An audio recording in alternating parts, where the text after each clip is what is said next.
साहब एक political worker हैं, आपके खिलाफ तो केसेस बनते रहते हैं, ये पहली मरतबा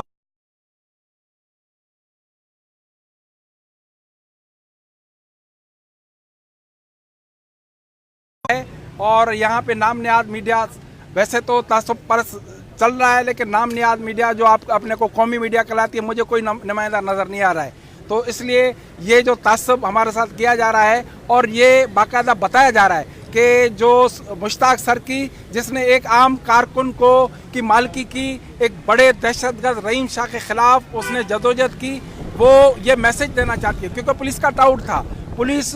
उस वक्त भी इसके खिलाफ थी और आखिरकार आज उन्होंने ये साबित कर दिया कि भाई सिंधी लोग कराची में ना आए। अगर सिंधी लोग कोई कराची में ताकत का मुजाहरा करेंगे उसका असर ये होगा। आज मुश्ताक सर की जो मीडिया का एक नुमाइंदा है और सिंधी है, उसको इसी तरह से टार्चर सेलों में रखा गया है ताकि आम आदमी सोचेगा। अब आप देखें कराची में जो सिंधी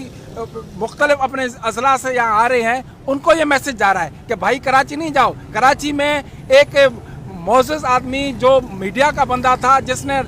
हज़ारों लोगों को वहाँ जमा करके ये एहतजाज रिकॉर्ड कराया कि भाई कराची सिंध है, सिंधियों का है और यहाँ सिंधियों के साथ नाजायज़ ते शरा फैसल ते धरणो हणूं हिते कराची में, पोइ सिंधी सभु असीं गॾु कयूं, को सिंधी वारनि